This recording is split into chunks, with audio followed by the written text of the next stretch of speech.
Well, when you're facing a team that has trouble scoring goals, how do you keep your focus? Regardless if a team is struggling to score or not, in this league, if you become complacent, if you become lackadaisical in your approach, especially then during the 90-plus minutes, you'll get punished. So plain and simple. So we're anticipating Seattle to bring everything they have in terms of their quality, in terms of their ability to win big games, and we know over the past few years that they've been able to do just that and put themselves in a position to compete in some big games, especially late on in the season. So we're expecting nothing but the best. How have you scouted their new signing? Do y'all just watch tape of him in Mexico, or do you try to find something similar in MLS? Or? No, I mean you obviously nowadays technology allows you to look at clips, look at video from where players have played, before they've come to the league, and so you're able to look at that. And yeah, I think for them he'll be a bit of a boost. So it's going to be important that from our side of things that we go about our business in a professional manner, in a way that doesn't allow him to have a positive impact on their team. What does he do well? I mean, listen, he's a talented player that's good on the ball. That can cause you problems out of nothing, really. And it's going to be important that, like I said, we impose ourselves on him, on Seattle as a whole, and especially as of late, maybe our home form hasn't been what we necessarily would want in terms of the amount of points that we'd want to be picking up. So from our standpoint, it's all about us this weekend. Has that been consciously discussed to get off to a fast start and not let this team kind of hang around, but also just be good at home as well? You guys have talked about that. A little bit, yeah. I'm sure those conversations will pick up, today, tomorrow, and as we get into Sunday. So it's important that we know that we're our best when we have a good start to a game.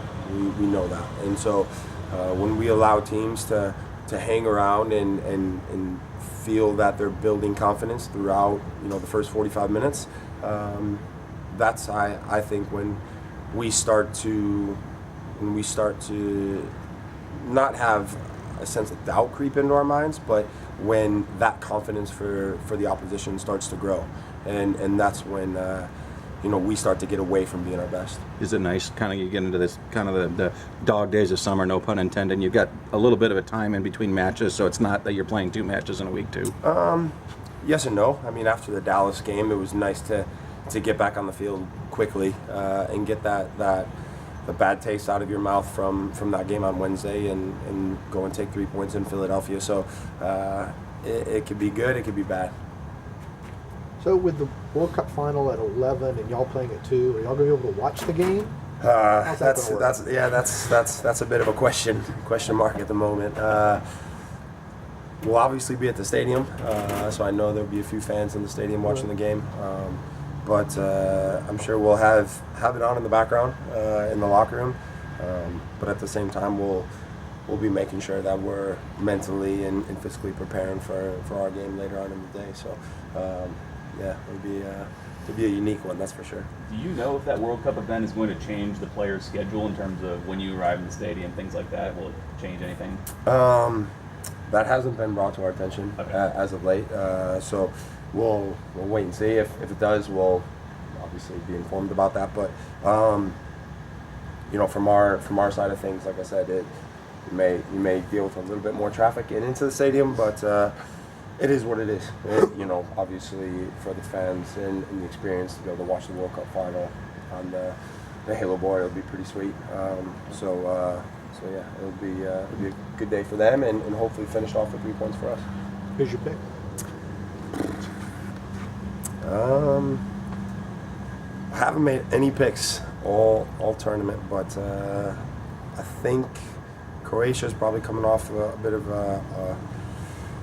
they're feeling good about themselves, but I think France ultimately might be just a bit too strong. Why? So I think they're stronger. Well, what about them is stronger? No, I just think I think they've got a lot of weapons.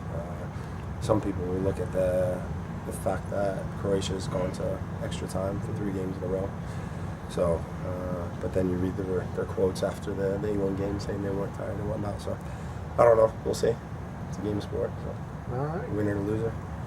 I know it's a few weeks away. You're not thinking about the All-Star game, but obviously Cristiano Ronaldo signing with Juventus. What would it mean to have the opportunity to play on the same field as him and be on, playing against a team like that? If that happens, if he's fit enough to compete. I mean, listen. These All-Star games when we play against these teams, we know what it's about for them in terms of preparing for a long season ahead, trying to get fit, trying to get into a bit of a groove and in sync with each other from their standpoint. And from us, as a league, we want to showcase the league. We want to showcase our city here in Atlanta, what we've got going on here. So it should be a fun event regardless. I'm sure, obviously, his name will add a little bit of hype to the game in the week. If it is indeed, if indeed he is here with them. So we'll just have to wait and see. You faced him, the national team? Yeah, we played in the World Cup 2014. Yeah. The group game. Right. Last group game. Yeah. I couldn't remember who was in goal for that. Tim was. But Okay. yeah, I was there. Okay. So. Right then. Appreciate it, guys.